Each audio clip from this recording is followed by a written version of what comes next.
Assalamualaikum warahmatullahi wabarakatuh.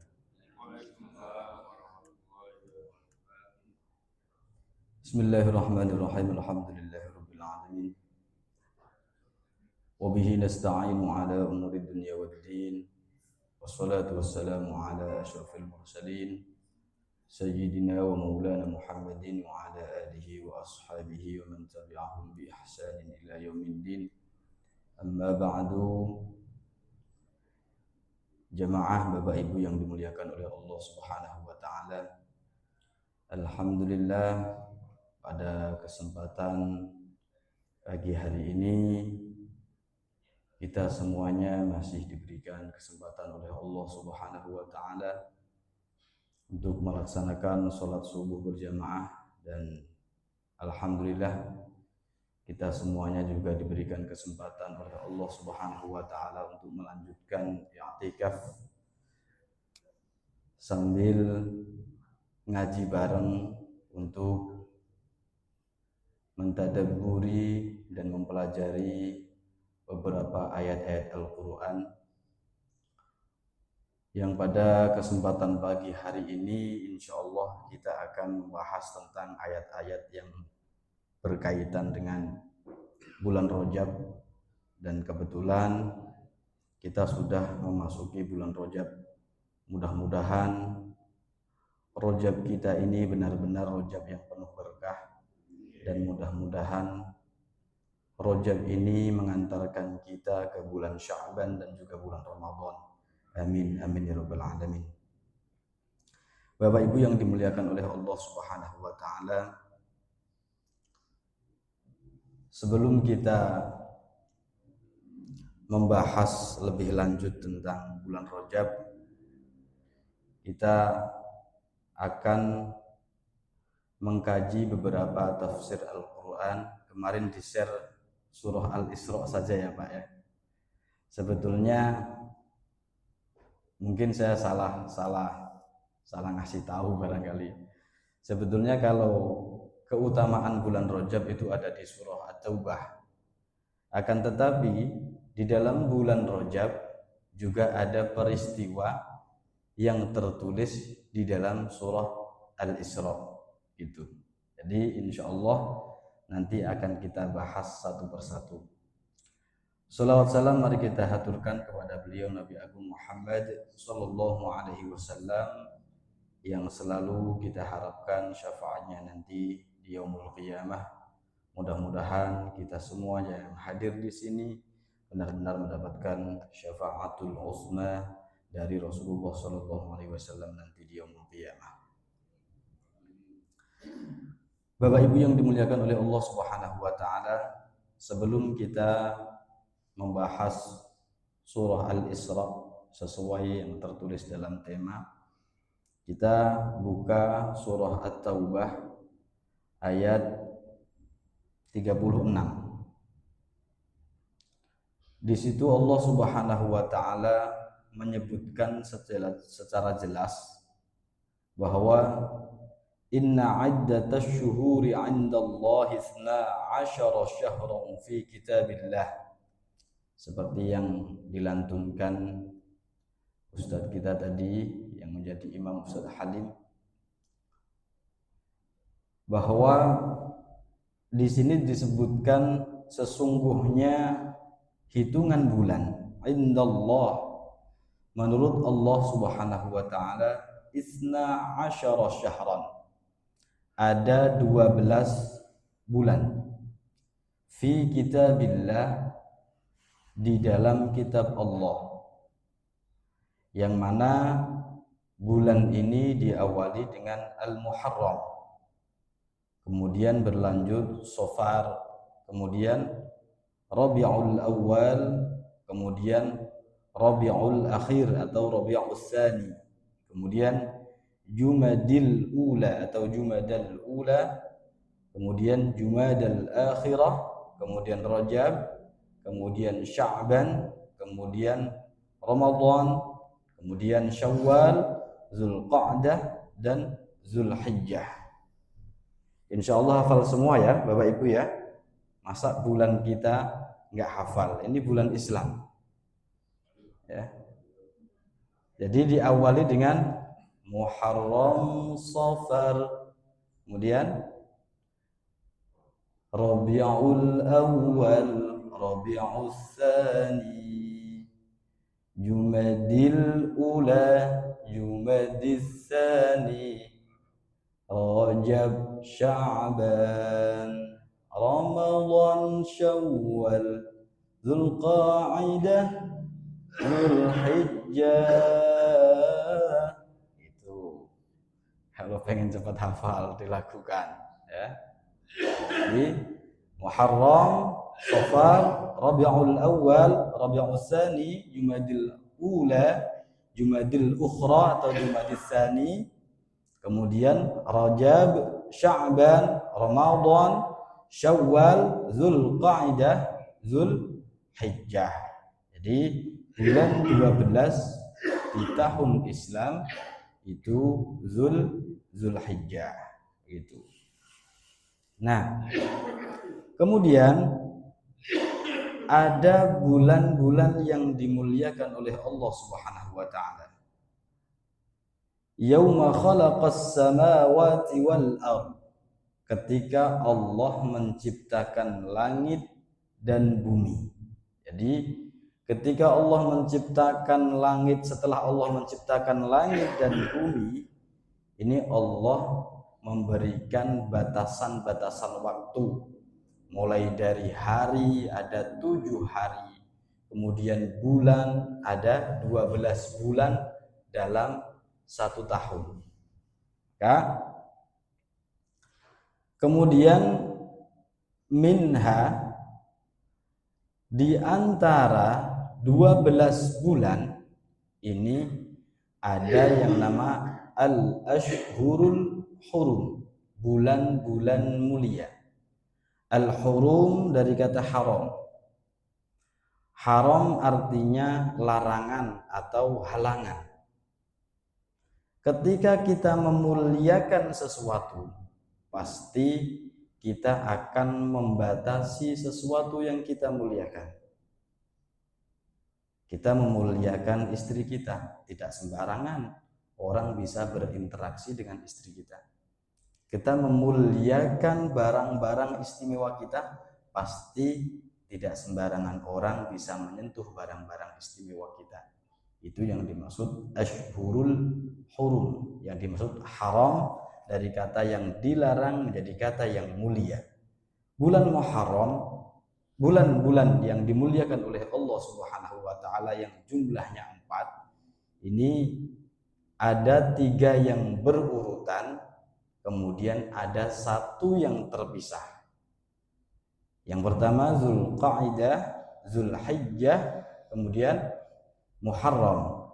Ini bulan yang dimuliakan oleh Allah Subhanahu wa taala. Ada yang meriwayatkan bulan yang dimuliakan oleh Allah Subhanahu wa taala tertulis di dalam Al-Qur'an dengan redaksi Ashhurul Hurum adalah bulan-bulan yang diharamkan untuk mengadakan peperangan. Ini sebagian riwayat menjelaskan seperti itu. Jadi mulai Dzulqa'dah ini tidak boleh perang dulu. Karena apa? Untuk mempersiapkan musim haji di bulan Dzulhijjah. Jadi gencatan senjata, tidak ada peperangan. Dzulhijjah tidak ada peperangan musim haji. Kemudian Muharram awal tahun, ini tidak boleh ada peperangan. Kemudian terpisah Muharram, Safar, Rabiul Awal, Rabiul Tsani, Jumadil Awal, Jumadil Tsani. Terpisah 5 bulan. Kemudian Rajab juga tidak boleh ada peperangan. Karena selisih 1 bulan, setelah 1 bulan kita memasuki bulan Ramadan. Kenapa bulan Ramadan tidak dikategorikan bulan Muharram? Padahal bulan mulia. Nah, apakah bulan Ramadan juga tidak termasuk bulan yang istimewa? Istimewa.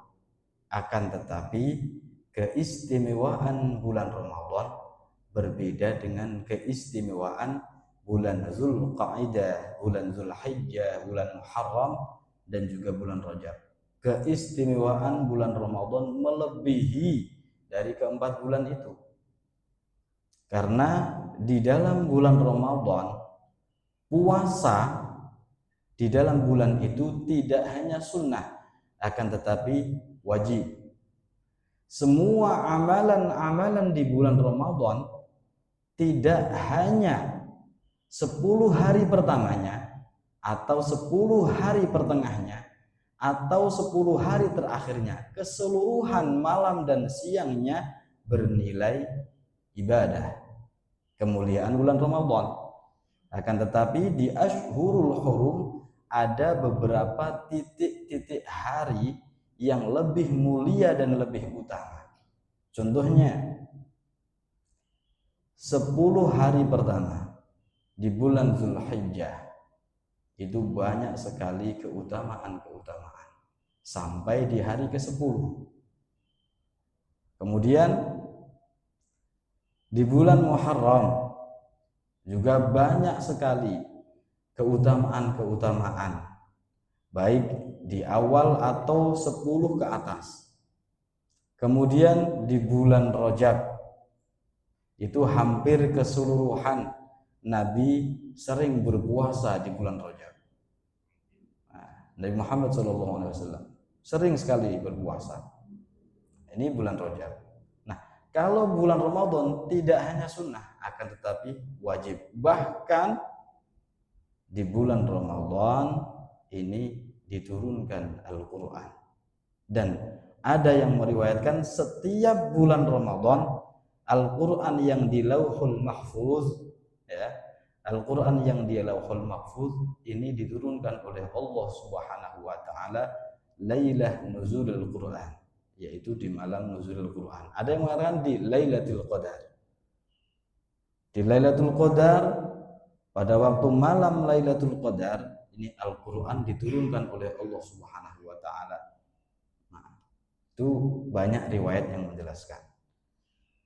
Nah, kemudian terkait keistimewaan bulan Rajab. Bulan Rajab ini mempunyai arti yang sangat banyak. Bahkan salah satu hadis Rasulullah SAW menyebutkan, ayyuhan nas innahu qad azallakum syahrun azim syahrul Rajab. Wahai manusia, sesungguhnya ada bulan yang agung, bulan yang mulia telah datang dan menaungimu, yaitu bulan Rajab. Bulan Rajab adalah bulannya Allah Subhanahu wa taala.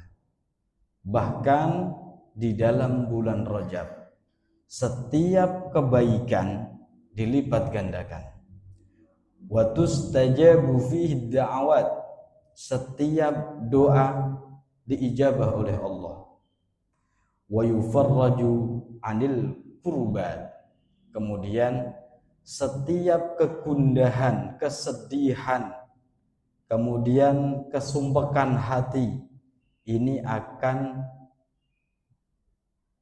dikasih solusi oleh Allah Subhanahu wa taala. Apapun kesulitan kita, kesusahan kita, la yuraddu fihi lil mu'minin da'wah, tidak ada doa yang tertolak di bulan ini, di bulan Rajab, bagi orang-orang yang beriman. Hanya saja kadang-kadang kita berdoa ini ya, doanya aja belum selesai kita udah ragu, masa iya doa saya dikabulkan? Ini tidak boleh. Setiap kita berdoa kita harus yakin bahwa doa kita pasti dikabul oleh Allah Subhanahu wa taala. Kadang-kadang kita ini munafik, ya sudahlah berdoa. Ya sudahlah berdoa, padahal doa itu wajib. Ketika kita meminta sama Allah apapun permintaan kita, itu sudah berarti kita melaksanakan perintah Allah. Di dalam Al-Quran jelas disebutkan, ud'auni astajib lakum. Kata-katanya kata perintah, ud'auni, mintalah kalian sama aku astajib lakum, aku akan mengijabah. Cuma kadang-kadang manusia ini pengennya apa yang diminta kemudian dikabul oleh Allah sesuai permintaannya. Padahal di dalam sebuah mutiara kata yang disampaikan oleh ulama-ulama ahli tasawuf bahwa ada redaksi yang berbunyi al-man'u ainul 'atha. Ketika Allah tidak memberikan apa yang kita minta, itu hakikatnya adalah Allah memberikan yang terbaik untuk kita. Itu yang dimaksud al-man'u ainul 'atha. Contohnya ketika kita tidak menuruti permintaan anak kita yang menurut kita adalah bahaya buat anak kita, itu adalah pemberian yang terbaik dari kita sebagai orang tua untuk anak kita. Ketika anak kita masih belum sampai umur kemudian minta motor, tidak mungkin kemudian kita menuruti permintaannya, memberikan permintaannya, karena menurut kita adalah bahaya bagi mereka. Maka ketika kita tidak mengabulkan, tidak menuruti apa yang mereka minta, sebetulnya itu adalah pemberian yang terbaik dari kita sebagai orang tua untuk anak kita. Begitu juga Allah Subhanahu wa ta'ala. Ketika seorang hamba meminta, maka Allah akan mengabulkan permintaan hambanya bukan ketika hambanya mau, akan tetapi ketika hambanya sudah siap. Kadang-kadang kita minta sesuatu yang kita sebetulnya belum siap untuk menerima. Kita pengen menjadi presiden misalkan, tapi kadang-kadang mental kita sebetulnya belum mampu untuk menjadi presiden. Ketika mendapat hujatan, mendapat masukan, atau ketika diuji dengan hal-hal yang sifatnya sosial, kita belum mampu mental kita. Mungkin kita sudah mampu mentalnya, belum tentu keluarga kita, kemudian orang-orang terdekat kita mampu secara mentalnya. Ini Allah Subhanahu wa ta'ala. Makanya di bulan Rajab ini bulan yang dimana doa tidak mungkin ditolak oleh Allah Subhanahu wa ta'ala. Faman iktasaba fihi khairan du'ifa lahu fihi ad'afan mudha'afah. Barang siapa yang berbuat baik, membaca Al-Quran, bersedekah, sholat berjamaah, berbicara baik dengan sesama, membantu sesama, semua aktivitas baik kita, du'ifadahu fihi ad'afan mudha'afah, akan dilipat gandakan pahalanya semua kebaikan. Wallahu yudha'ifu liman yasha, dan Allah melipat gandakan pahala kepada seseorang yang dikehendaki oleh Allah Subhanahu wa ta'ala. Hadis riwayat Anas bin Malik.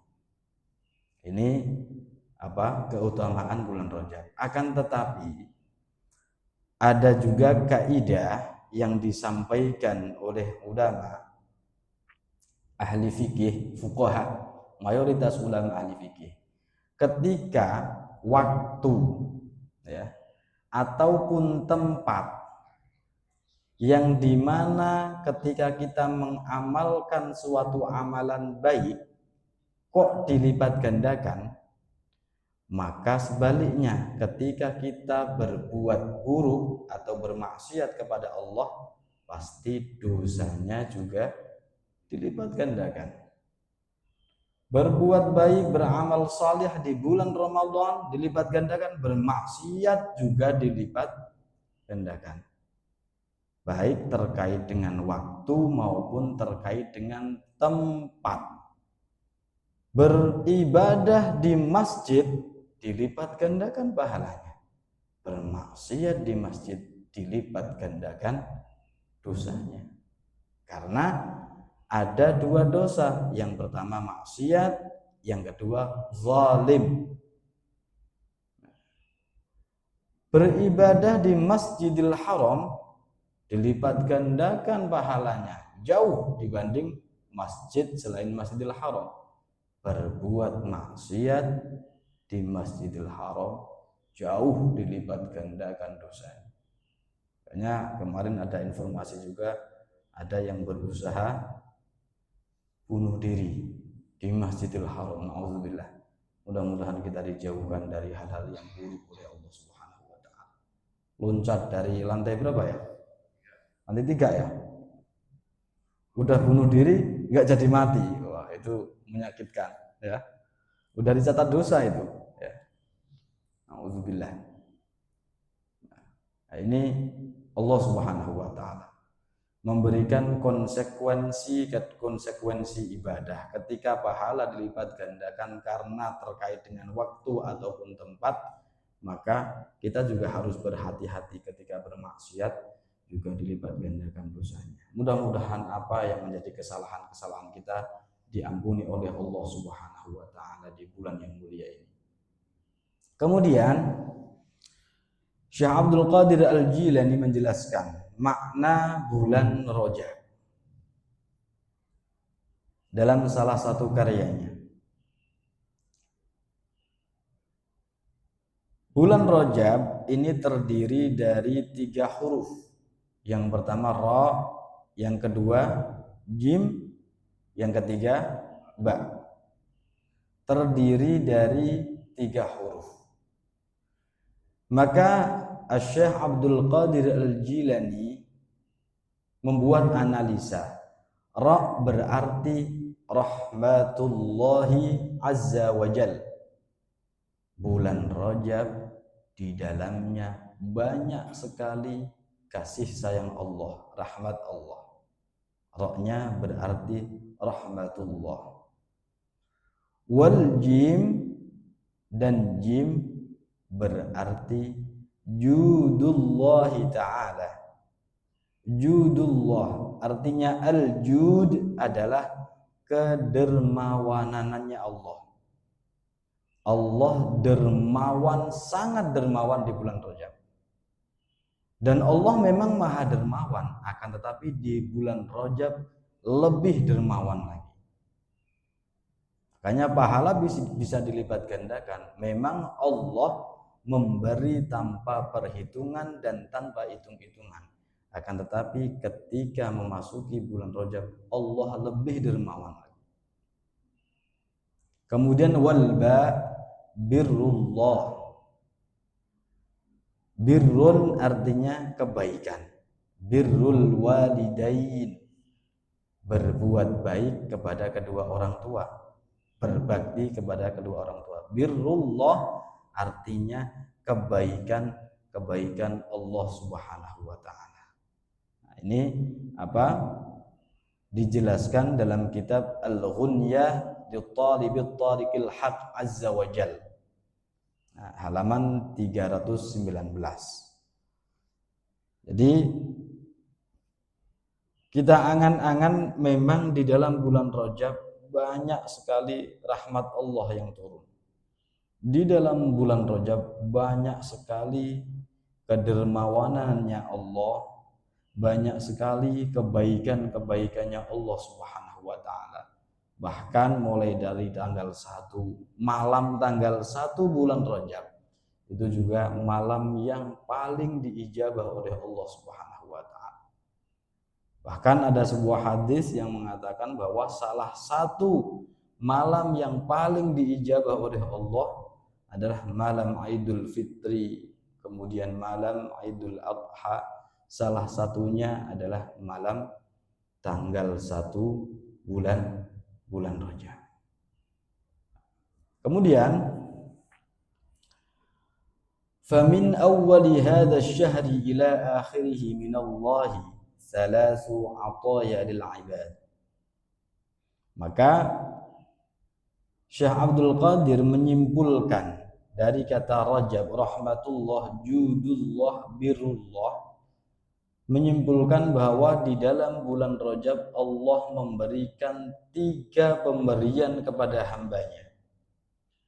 Yang pertama, rahmatun bila azabin, yaitu rahmat tanpa siksa. Rahmat tanpa siksa. Wajudun bila bukhlin, dermawan tanpa kebakhilan. Wabirrun bila jafain, kemudian kebaikan yang tanpa antipati. Jadi kebaikan Allah tanpa alasan, tanpa antipati. Ini bulan Rajab. Kayaknya bulan Rajab ini ada yang meriwayatkan juga qila li Rasulillah sallallahu alaihi wasallam lima summiya Rajab. Kenapa bulan ini dinamakan bulan Rajab? Qala li'annahu yutarajjabu fihi khairun katsir li Sya'ban wa Ramadan. Maka dikatakan bahwa dinamakan bulan Rajab karena banyak sekali di dalamnya kebaikan-kebaikan yang nanti akan berlanjut di bulan Sya'ban dan juga bulan Ramadan. Ini tercatat dalam kitab Fadhailu Syahri Rajab karya Imam Abu Muhammad Al-Khalal. Maka fal ma'na ay yuhayyi'a fihi khairun katsir 'azim lil muta'abbidin fi Sya'ban wa Ramadan. Makanya ada yang mengatakan bahwa bulan Rajab ini adalah bulan kita menanam. Bulan Rajab bulan kita menanam. Makanya banyak sekali yang menganjurkan di dalam bulan Rajab hendaknya kita banyak-banyak beristighfar. Kemudian bulan Sya'ban adalah bulan menyiram. Ya. Kemudian bulan Ramadan adalah bulan memanen. Makanya ada yang menjelaskan bahwa syahrul Rajab syahri wa Sya'ban syahrun nabi wa Ramadan syahru ummati. Bahwa bulan Rajab ini bulannya Allah, bulan Sya'ban bulannya Nabi Muhammad sallallahu alaihi wasallam, dan bulan Ramadan bulannya hambaku, bulannya umatnya Nabi Muhammad sallallahu alaihi wasallam. Makanya kita kalau masuk bulan Ramadan, masjid hampir 24 jam selalu ada penghuninya, selalu terlihat makmur. Bahkan kita tidak susah untuk cari sekedar buka puasa itu, setiap masuk ke area masjid pasti ada buka puasa. Bulan panen. Bulan Sya'ban bulan yang dianjurkan banyak-banyak membaca shalawat Nabi Muhammad sallallahu alaihi wasallam. Nah, kemudian ada dalam kitab Kanzun Najah was Surur disebutkan bahwa ada beberapa amalan-amalan di dalam bulan Rajab. Bahwa di dalam bulan Rajab ini dianjurkan untuk banyak-banyak membaca istighfar. Jadi di dalam bulan Rajab dianjurkan banyak-banyak membaca istighfar, minta ampun kepada Allah Subhanahu wa taala. Dianjurkan redaksi istighfarnya Rabbighfirli warhamni wa tub alayya. Rabbighfirli, Rabbi ya Tuhanku, ighfirli, ampuni aku, warhamni, sayangi aku, wa tub alayya, terima taubatku. Nah, kayaknya ibadah di bulan Rajab itu banyak sekali keistimewaan. Nah, termasuk selain istighfar, berpuasa. Dan berpuasa di bulan Rajab itu amalan-amalan dari ulama-ulama kita terdahulu variatif. Ada yang memakai teori puasa Senin Kemis, ada yang berpuasa dari tanggal 1 sampai tanggal 10. Ada yang berpuasa Daud. Gitu. Ini berpuasa di bulan Rajab. Wat-taubatu minal auzar, dianjurkan bertaubat dari segala kesalahan-kesalahan kita. Dan kadang-kadang kita ini ya, kita itu kadang-kadang terlalu kritis memahami sebuah hadis. Padahal redaksi hadis terkait Nabi berpuasa di bulan Rajab itu tidak ada hadis yang menjelaskan real bahwa Nabi berpuasa hari sekian, hari sekian. Hanya saja disebutkan bahwa bulan Rajab adalah bulan di mana Nabi banyak sekali berpuasa di hari-hari bulan Rajab.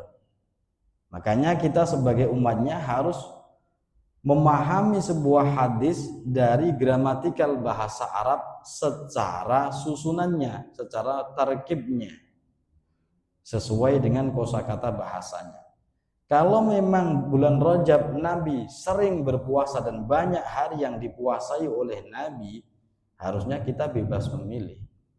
Barangkali Senin Kemis itu juga ada anjuran dari Nabi. Puasa Daud ada kesunahannya. Puasa dari tanggal 1 misalkan sampai tanggal 10 misalkan. Karena memang anjurannya berpuasa. Kemudian wa fi awwali lailatin minhu yustajabu ad-du'a fayustahabbu. Kemudian di malam pertama bulan Rajab ini doa kita sangat-sangat diqabul oleh Allah Subhanahu wa taala. Maka sangat dianjurkan. Makanya di sini Rasulullah bersabda, khamsu layalin la turaddu fihi da'wah.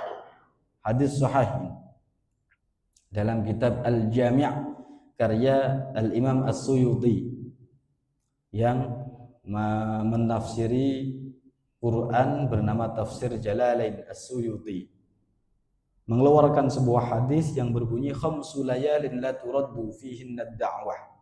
Ada 5 malam yang doa kita ketika berada di 5 malam itu pasti tidak akan ditolak. Yang pertama, awwalu lailatin min Rajab, awal malam bulan Rajab. Wa lailatun nisfi min Sya'ban, malam pertengahan bulan Sya'ban. Wa lailatul Jumu'ah, malam Jumat. Wa lailatul fitri, dan malam Idul Fitri. Wa lailatun nahri, dan malam Idul Adha. Ini dalam kitab Al-Jami' an Ibni Asakir an Abi Umamah radhiyallahu ta'ala anhu. Wa fi lailatis sabi' wal 'ashrin minhu usriya bin Nabi sallallahu alaihi wasallam. Kemudian di sini kenapa kemarin saya share surat Al-Isra, karena di malam 27 walaupun ini masih khilaf pendapat para ulama, tapi mayoritas para ulama berpendapat tanggal 27 bulan Rajab ini di mana di situ ada sebuah peristiwa yang sangat agung, peristiwa yang sangat mulia, di mana Nabi Muhammad SAW diperjalankan di waktu malam dari Masjidil Haram ke Masjidil Aqsa yang jaraknya tidak dekat, akan tetapi waktunya sangat singkat. Subhanalladzi asra bi'abdihi lailan minal Masjidil Haram. Redaksinya memakai kata lailan. Artinya kata lailan dengan al-lail itu kalau bahasa Arab berbeda. Kalau lailan tidak ada alnya, itu artinya tidak seluruh malam, hanya sebagian malam. Akan tetapi kalau al-lail ay jami'ul lail, keseluruhan malam. Keseluruhan malam itu al-lail. Kalau lailan itu bisa sepertiga malam, bisa separuhnya, bisa sepertiganya. Bisa hanya waktu sedikit di waktu malam. Malah ada ulama yang menjelaskan waktu Isra Mi'rajnya Nabi Muhammad SAW mulai diperjalankan dari Masjidil Haram ke Masjidil Aqsa, dari Masjidil Aqsa naik ke Sidratil Muntaha, itu ibarat orang tidur belum pindah posisi, Nabi Muhammad udah balik ke tempatnya lagi. Itu salah satu mukjizatnya Nabi Muhammad SAW. Salah satunya Isra wal Mi'raj, dan ini banyak ulama yang berpendapat terjadinya di malam 27 bulan Rajab. Alladzi barakna haulahu linuriyahu min ayatina. Kawasan-kawasan sekeliling Masjidil Haram, kawasan-kawasan sekeliling Masjidil Aqsa, ini kawasan-kawasan yang mendapat banyak berkah dari Allah Subhanahu wa taala. Tidak bisa kita bayangkan Masjidil Haram itu adalah bukit ya. Kawasannya tandus, gunungnya saja batu. Akan tetapi sekarang perekonomiannya, kemakmurannya luar biasa. Padahal tanahnya tandus. Masjidil Aqsa ya, diserang terus, tapi tetap masih ada kehidupan di sana. Ini Masjidil Aqsa. Karena memang alladzi barakna haulah, sudah menjadi nas Al-Quran bahwa sekeliling Masjidil Aqsa, sekeliling Masjidil Haram adalah tempat-tempat yang diberkahi oleh Allah Subhanahu wa taala. Linuriyahu min ayatina, supaya kita ini sadar bahwa semua itu adalah tanda kebesaran Allah Subhanahu wa taala. Innahu huwas sami'ul basir. Allah zat yang maha mendengar, Allah zat yang maha melihat. Nah, ini Isra wal Mi'raj. Bahkan dalam kejadian Isra wal Mi'raj ya, ini ketika Nabi Muhammad SAW bertemu Allah Subhanahu wa taala. Secara logika, misalkan kita mendapatkan sebuah kebahagiaan yang sangat didambakan oleh kita sebagai manusia, kebahagiaan yang kita dambakan, apapun kebahagiaan itu. Misalkan di dunia kita tidak munafik, kebahagiaan kita ukurannya mungkin finansial, mungkin, atau mungkin punya keluarga yang ayem, atau mau punya keluarga yang damai, atau apapun lah kebahagiaan dunia kita impikan. Kemudian kita sudah mendapatkannya, kebahagiaan yang didambakan oleh semua orang, kita sudah mendapatkannya. Secara jiwa manusiawi kita, nggak mungkin kita ingat sama orang lain. Ya sudah, saya sudah bahagia. Tapi Nabi tidak.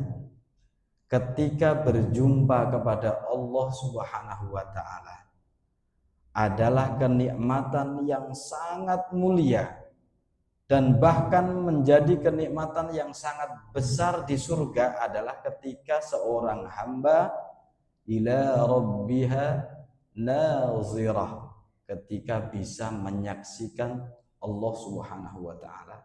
Itu kenikmatan yang sangat agung. Ketika Nabi Mi'raj naik di Sidratil Muntaha, Nabi bertemu langsung kepada Allah Subhanahu wa taala. Akan tetapi kita jangan sampai mempunyai pemahaman berarti Allah bertempat di langit ketujuh. Enggak seperti itu. Konsepnya bahwa memang Nabi Muhammad SAW dinaikkan ke Sidratil Muntaha untuk berjumpa kepada Allah. Allah bertempat di mana-mana karena kemahabesaran Allah. Bukan berarti Allah bertempat di Sidratil Muntaha. Nabi diangkat di Sidratil Muntaha karena untuk bertemu Allah perlu kita menggapai derajat tertinggi di sisi Allah Subhanahu wa taala. Dan untuk bertemu Allah perjuangannya tidak mudah. Nah, yang paling membuat kita sangat-sangat harus bersyukur punya Nabi Muhammad SAW. Tidak bisa kita bayangkan Nabi kita yang mana terlahir dari Sayyidah Aminah, yang mana ketika Nabi masih di dalam kandungan ditinggal wafat oleh ayahnya Sayyid Abdullah, lahir dalam keadaan yatim, akan tetapi kasih sayangnya terhadap sesama luar biasa. Nabi adalah seorang nabi yang manusia, akan tetapi tidak sama seperti manusia biasa. Dan Nabi adalah seorang manusia yang bisa memanusiakan manusia. Nabi tidak pandang bulu untuk mengasihi dan menyayangi umatnya. Bahkan ketika mendapatkan kenikmatan yang agung pun, Nabi masih ingat sama umatnya. Sedangkan kita, kadang-kadang kita mengaku cinta kepada Nabi, akan tetapi cinta itu hanya sebatas di mulut saja. Amalan kita, langkah kita, aktivitas keseharian kita banyak yang melanggar apa yang menjadi tuntunan Nabi Muhammad SAW.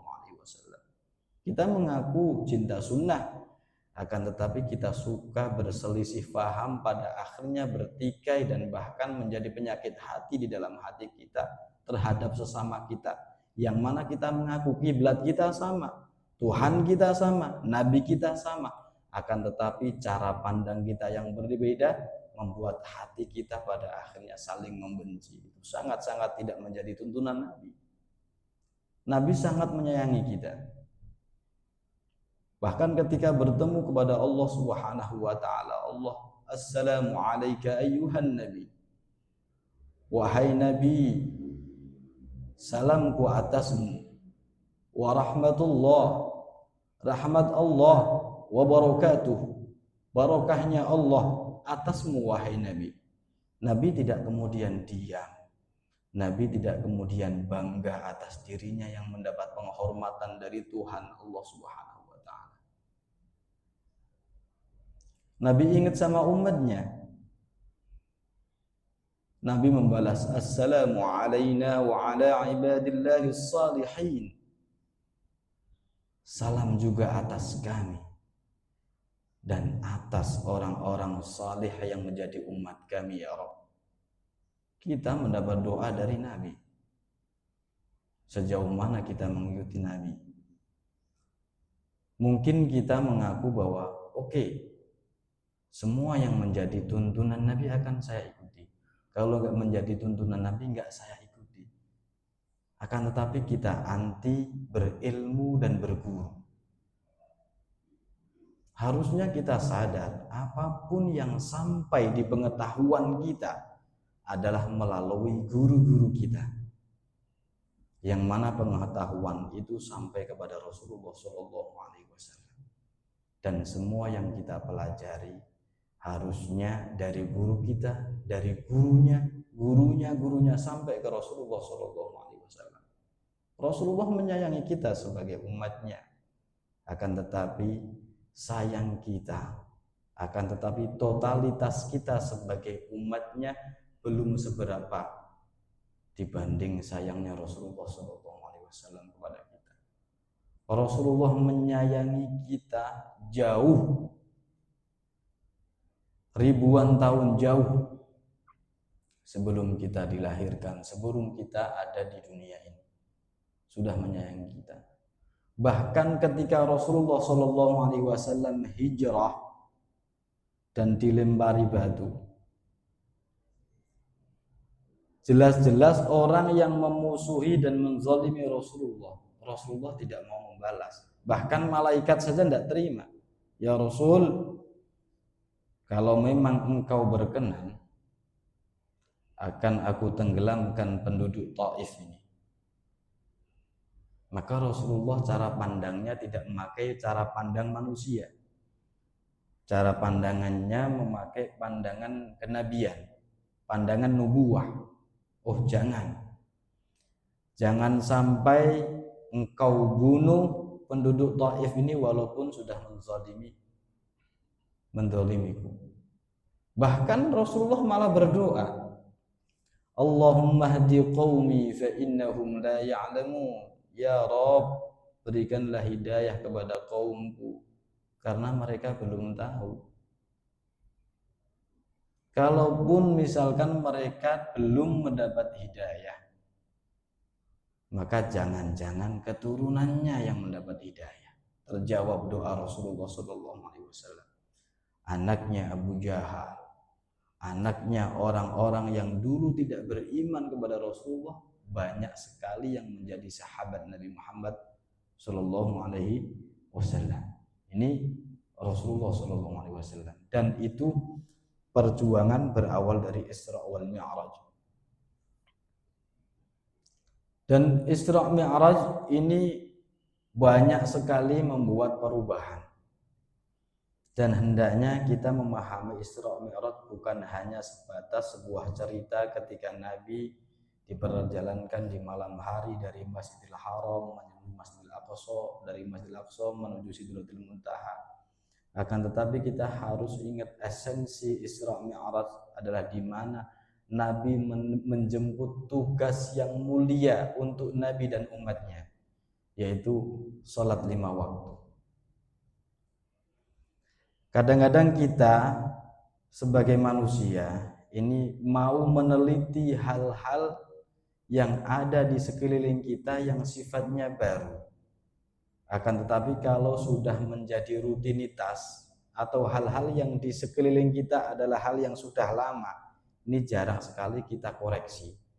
Jarang sekali kita periksa secara detail. Contohnya misalkan kita punya baju baru, pasti kita pakai, kemudian kita lihat ada yang sobek apa enggak, ada jahitannya yang kurang rapi apa enggak. Akan tetapi kalau sudah sering kita pakai, enggak kita koreksi, baju ini bersih apa enggak.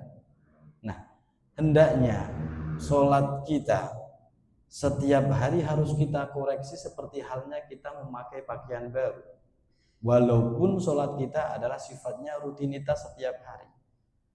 Jadi sholat saya ada yang kurang apa enggak? Tadi sholat saya dari segi menutup auratnya, dari segi bacaannya. Nah, di bulan Rajab ini momentum kita untuk memperbaiki sholat kita.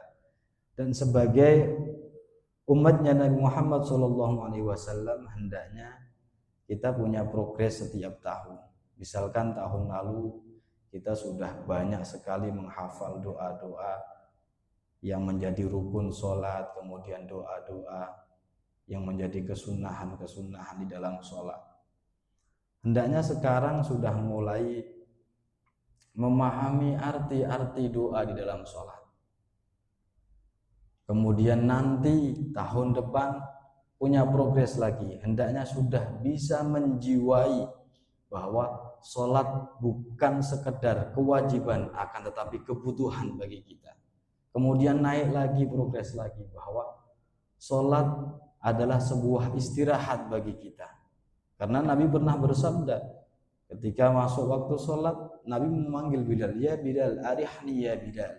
Bilal, sudah masuk waktu sholat, istirahatkan aku di waktu sholat itu. Jadi Nabi menganggap bahwa sholat itu adalah momentum ternyamannya Nabi, tertenangnya Nabi itu ketika sholat.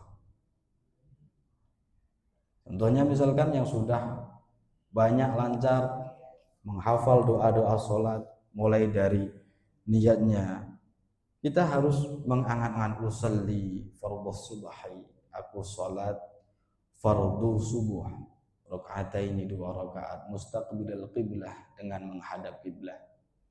Rakaataini jumlahnya 2 rakaat, adaan makmuman dengan melaksanakan di waktunya. Makmuman menjadi makmun lillahi ta'ala, sholatku hanya untuk Allah, bukan karena siapa dan untuk siapa. Kemudian Allahu Akbar, takbir, Allah Maha Besar. Dan ketika kita takbir, kita harus mengakui bahwa Allah lah yang maha besar. Kita lepas jabatan kita lepas, kita buang jauh-jauh ego kita. Saya, kata-kata saya sudah kita buang. Yang ada adalah hamba Allah yang maha besar. Maka kesombongan kita buang, egois kita buang. Kemudian kita berdoa memakai doa iftitah kabira. Walhamdulillahi katsira. Kita bersyukur yang banyak. Wa subhanallahi bukratan wa asila. Kita mensucikan Allah Subhanahu wa taala. Kemudian kita bersaksi untuk diri kita sendiri. Inni wajjahtu wajhiya. Aku pada saat ini menghadapkan hatiku lilladzi fataras samawat, menghadapkan hatiku terhadap zat yang menciptakan langit dan bumi. Hanifan muslimah, dengan hati yang bersih dan pasrah. Wa ana minal muslimin, dan aku adalah bagian daripada orang-orang yang berserah diri, bagian daripada orang-orang Islam. Ketika menghadap kepada Allah Subhanahu wa taala adalah zat yang menciptakan kita, hendaknya apapun kesalahan-kesalahan yang sudah kita lakukan, minta sama Allah dihapus dan diampuni oleh Allah Subhanahu wa taala. Ketika kita menghadap kepada Allah Subhanahu wa taala, kosongkan hati kita dari hal-hal yang akan merusak dan mengotori hati kita. Kemudian kita membaca surah Al-Fatihah. Alhamdulillahirabbil alamin. Segala puji bagi Allah yang menguasai alam semesta. Ar-Rahmanir Rahim, zat yang maha pengasih, maha penyayang. Maliki yaumiddin, yang menjadi raja di hari kiamat. Iyyaka na'budu, hanya kepadamu aku menyembah. Ketika kita mengatakan iyyaka na'budu, hanya kepadamu kami menyembah, maka engkau adalah satu-satunya Tuhan yang paling benar dan berhak untuk disembah. Maka penghambaanku hanya kepadamu.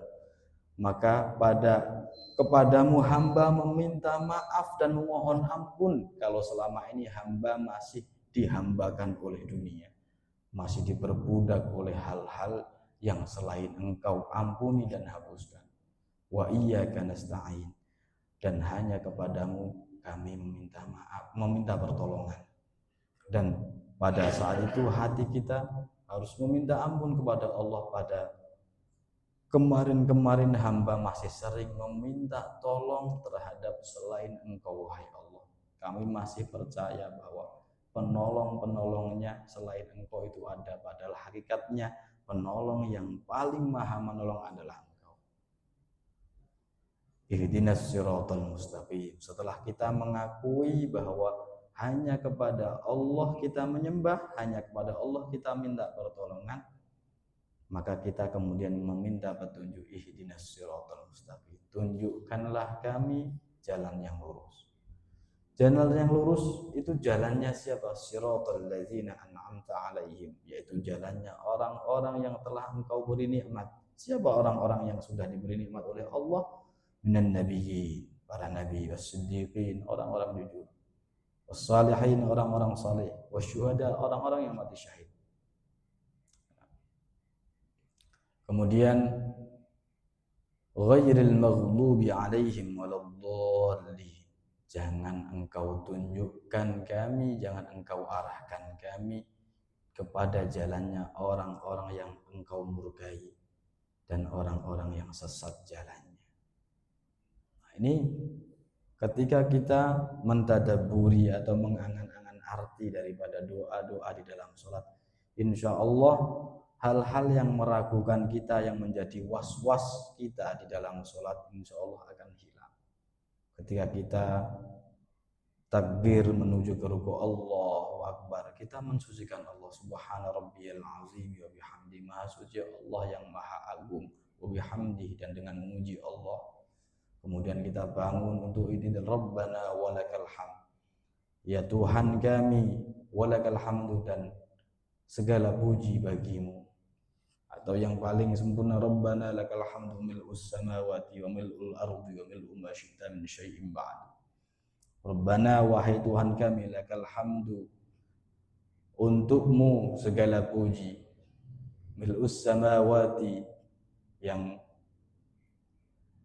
memenuhi langit, wa mil'ul ardi, yang memenuhi bumi, wa mil'u ma syi'ta min syai'in ba'du, dan yang memenuhi apa yang engkau kehendaki dari semesta ini, min syai'in ba'du. Kemudian kita takbir untuk sujud. Ketika kita sujud, disitulah waktu yang sangat diijabah oleh Allah Subhanahu wa ta'ala, dan momentum terdekatnya seorang hamba dengan Tuhannya adalah ketika seorang hamba ini bersujud. Makanya disunahkan ketika bersujud ini banyak-banyak berdoa. Subhana rabbiyal a'la wa bihamdi. Maha suci Allah yang maha tinggi, wa bihamdi, dan dengan memuji Allah.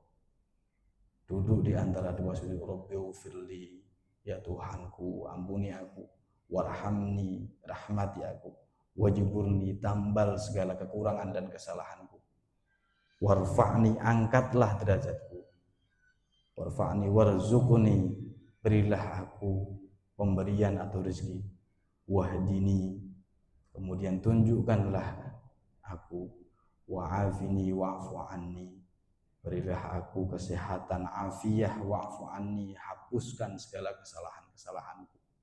Ini ketika kita menghadap Allah Subhanahu wa ta'ala, kita angan-angan, artinya insya Allah kita akan lebih khusyuk, kita akan lebih merasa bahwa kita ini benar-benar menghadap Allah Subhanahu wa ta'ala.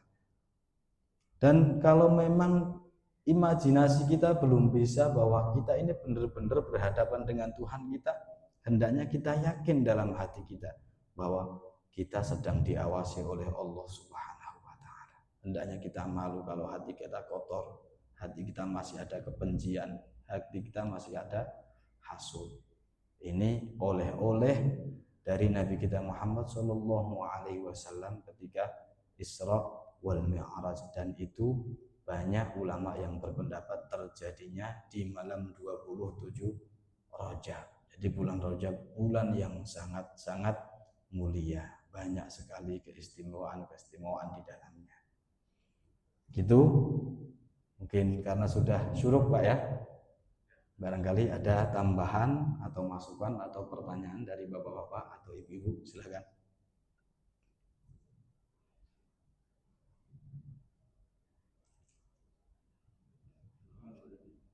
Pak Didit, monggo. Belum ada. Pak Ari, monggo. Bapak-bapak yang lain, monggo. Belum. Ya. Ternyata untuk Ramadan ini persiapannya tuh 2 bulan ya. Kalau kita menyanyiakan bulan Ramadan itulah sangat rugi sekali. Menyanyiakan Rajab atau Syaban aja sudah rugi. Bagi Ramadan gitu kan. Betul. Orang kita panen pahala, malah nggak panen. Ya. Dan panen ini untuk mencukupi bulan mudiknya sampai Ramadan. Ya.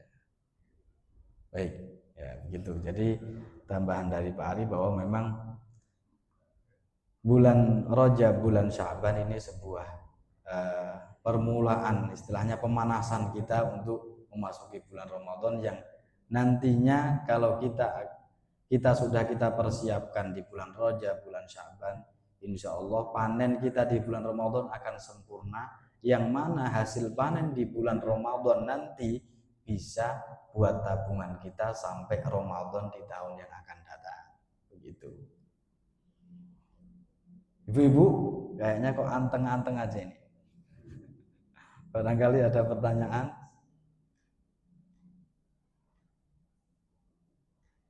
Udah cukup kayaknya. Ya? Nama-nama bulan? Tidak ada. Kalau Ramadan ada, Syahrul Ramadan alladzi unzila fihi al-Qur'an. Ada. Ya, Al-Baqarah ada. Rajab nggak ada. Nggak ada. Jadi tidak semua nama bulan itu disebut di dalam Al-Quran. Tapi kalau di dalam hadis banyak sekali nama-nama bulan. Gitu. Ya, cukup Pak ya.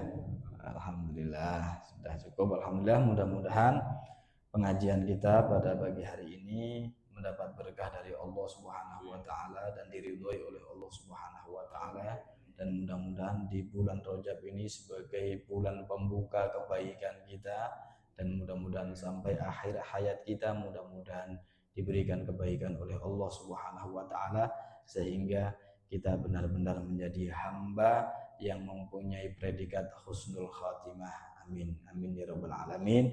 Mungkin hanya itu yang bisa kami sampaikan.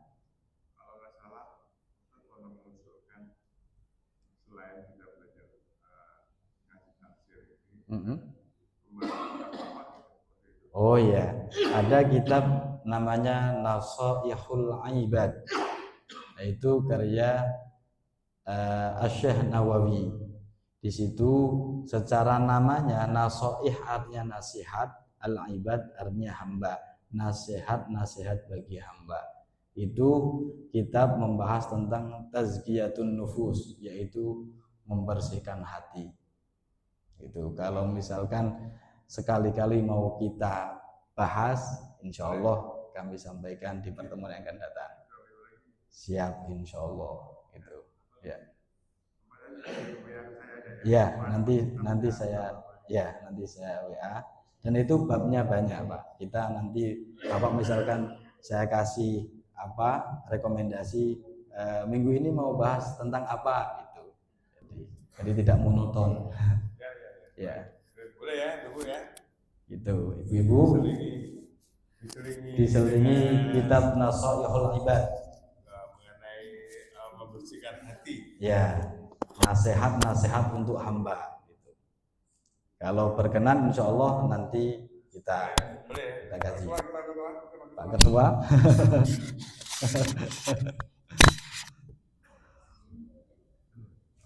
Pak Ketua setuju ya? Setuju. Setuju. Baik. Alhamdulillah, karena kita sudah memasuki waktu syuruk, mari kita tutup dengan doa kafaratul majlis. Subhanakallahumma wa bihamdika asyhadu an la ilaha illa anta astaghfiruka wa atubu ilaik. Wassalamualaikum warahmatullahi wabarakatuh.